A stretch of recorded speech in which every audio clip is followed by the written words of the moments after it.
Number 10. Jealous Sister.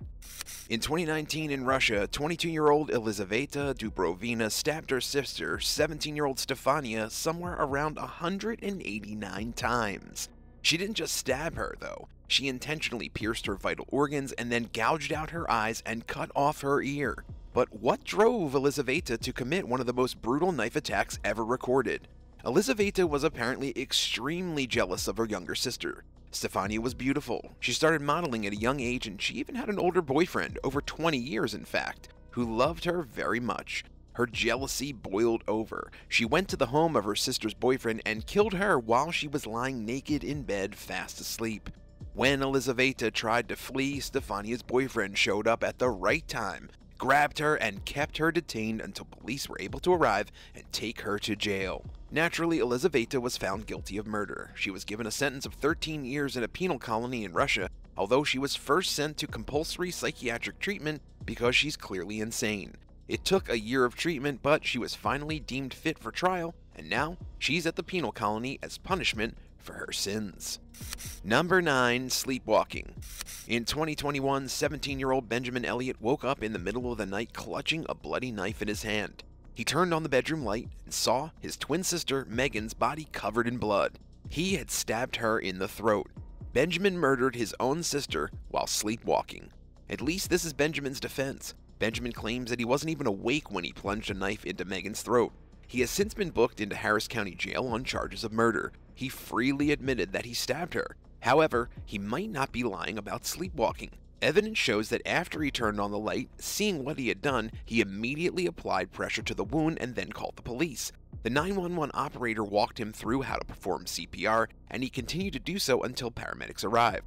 But here's the thing, Benjamin has no history of sleep disorders. He wasn't on drugs or under the influence of alcohol, and he hasn't sleepwalked since. He and Megan had always had a good relationship, and it's unclear if Benjamin is mentally ill or if he had secretly always dreamt about killing his twin sister.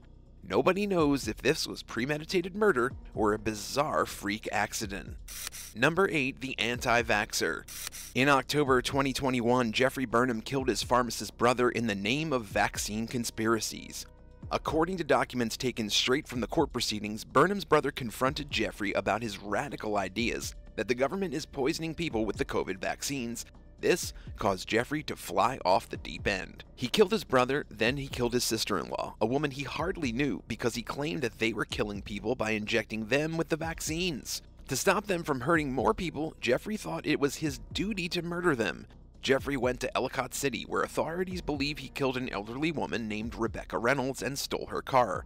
He then drove the dead woman's car to his brother's house, walked in through the front door, and opened fire on his brother and sister-in-law, then stole his brother's Corvette. The authorities found both victims dead inside the house, and Jeffrey nowhere to be found. Police eventually tracked down Jeffrey Burnham to West Virginia, where he was arrested and extradited back to Maryland to face 3 counts of first-degree murder, and all because he was a nutjob who didn't trust the government and took his insane theories out on innocent people just doing their jobs. Do you believe any of the wild conspiracies about the COVID vaccine? Let us know in the comments below. Number 7. Twilight Killers. 14-year-olds Kim Edwards and Lucas Markham had an intense and toxic relationship. But Kim's mother, Elizabeth Edwards, was strictly against their young love. Instead of dating in secret like normal teenagers do, Kim and Lucas concocted a heinous plan to murder Kim's mother and her little sister Katie, and then commit suicide so no one could separate them again. On April 14, 2016, Lucas Markham brutally murdered Kim's mother and younger sister, who was only 13 at the time. After the massacre, Kim and Lucas bathed together, watched the movie Twilight, ate ice cream, and had sex. If Mary Nottingham, Kim's older half-sister, had been in the house that night, it's likely that she would have been murdered as well. But at the time, she was in Derby with her husband and children, and hearing of the relationship between Kim and Lucas from her mother during phone calls, Mary immediately knew that there was something off about the Lucas kid. Mary also revealed that before the murders, Kim had tried to kill herself and had to be rushed to the hospital. Elizabeth had to then put the entire family into counseling. Counseling did help the family in the beginning, with everyone closer to each other than ever before, but the peace didn't last until the arrival of Lucas. What makes this case even more bizarre is the fact that the police later reported that both Kim and Lucas were unbothered about the deaths of Elizabeth and Katie. During police evaluations, they found that neither of them suffered from any mental illnesses, but noted that Kim showed signs of personality disorder and she can't be properly diagnosed until she's of legal age.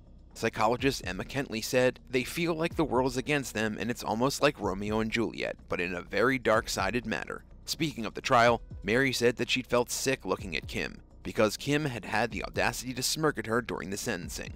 The murderous young pair are currently serving their 6th year in prison, and will spend 16 more years behind bars for their release back into society. Kim Edwards and Lucas Markham are among the youngest killers in the UK. Number 6. Deadly Birthday. In 2021, a frightened 8-year-old girl called the police after her father showed up uninvited to her birthday party and started shooting family members.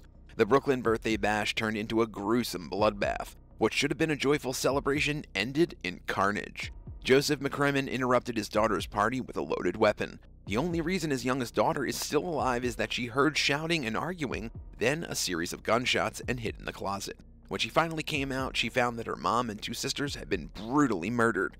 When the cops arrived at the scene of the crime, they found the little girl holding her sister's bloody cell phone in one hand and a stuffed pink unicorn in the other. Detectives are still trying to work out a motive. They interviewed family members and found out that the girl's parents had been involved in a romantic relationship going on for 20 years. Their relationship was described as extremely messy, though lots of people have messy relationships, and not all of them go on killing sprees because of it. Joseph McCrimmon was found to have a horrific past. Over 20 years ago, he was convicted of murdering a man in Long Island and was also the mastermind behind 2 separate bank robberies.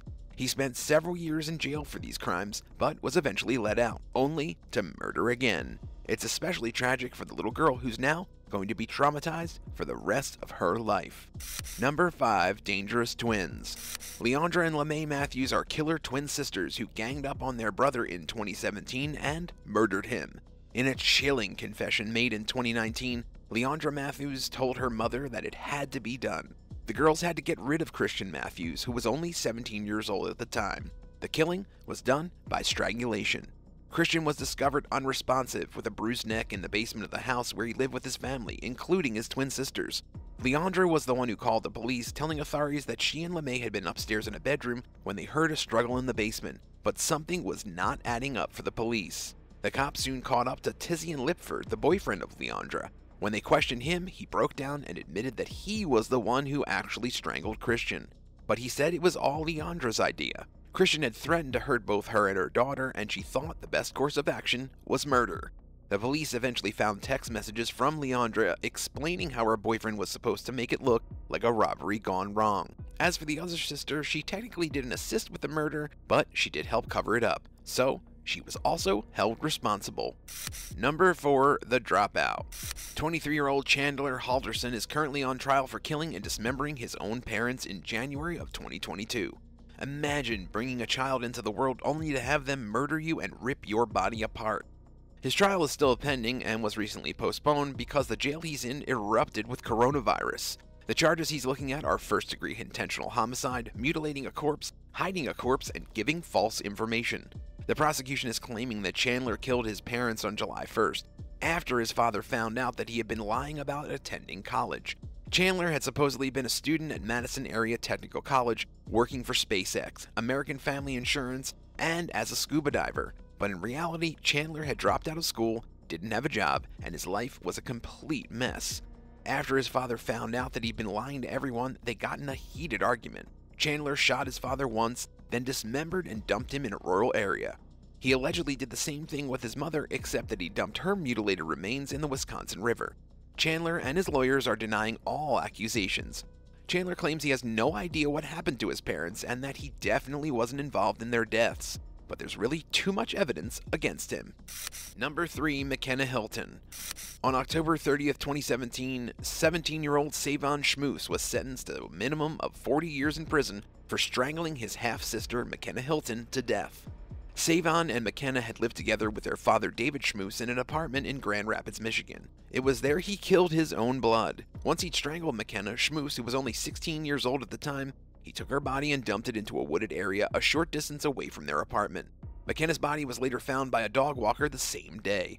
A week later, Schmoose was charged with murder as an adult, and he appeared in court where even his lawyer could offer no explanation as to why Schmoose had committed such a senseless act. He did say that he was deeply remorseful though, but the court wasn't buying it. Neither was Stacy Hilton, McKenna's mother. Stacy stood before the court during the sentencing hearing and confronted Savin for his actions. He listened to her with a blank expression on his face as she tearfully bid goodbye to her deceased daughter. Stacy couldn't hide her fury when she openly stated that she hated Savin for what he did and that she'll never forgive him. As the court session was adjourned, Stacy shouted, "Rotten hell, Savin." There was never a motive released to the public as for why Savin killed his half-sister. Number 2. The inheritance. Barbara Burns took care of her sister Debbie their entire lives. Debbie was mentally disabled and couldn't survive on her own. When the sister's brother died in 1999, he left them over $350,000 as an inheritance. Barbara was supposed to make that money last a long time, and she totally could have. The sisters were living in a trailer together in St. Petersburg, Florida, and it's not like they had expensive bills. Debbie was quite fit mentally and just kept burning through the cash. Within 5 years, it was all gone. On the night of August 15, 2004, Barbara had a couple of cocktails, watched some TV, and then dealt with Debbie having one of her tantrums. Debbie screamed herself to sleep, and then Barbara took out a .38 caliber gun and shot her in the forehead. Barbara then wrapped up her sister's body in a shower curtain, rolled up the blanket, and left Debbie's body in her own bed as if she were sleeping. The next morning, Barbara went to work like nothing happened. For the next 6 weeks, Barbara lived a pretty disturbing life. To mask the odor of her sister's dead body, she cranked up the AC and filled the home with air fresheners. She didn't tell anyone what happened. 6 weeks after the murder, she got in her car one morning and never went back. Debbie's body wasn't discovered until a mortgage company came to repossess the trailer 8 months later. The police then had to hunt Barbara down. They found her working at 7-Eleven and living in a homeless shelter in Virginia Beach. Barbara was given 12 years in prison and released in February of 2018. She never gave a clear motive as to why she killed her sister. To Barbara, it was a mercy killing. The money was gone, and so too was any hope. Number 1. The homeless brother. A family feud at a popular cafe in Florida ended with a homeless man being brought up on charges of battery and assault. It happened in September 2020 on a Tuesday night. James Warren Vincent Jr., a homeless man, walked into his brother's cafe on Main Street in Wildwood. James had already been banned from the restaurant but came in anyway, asking his brother for food.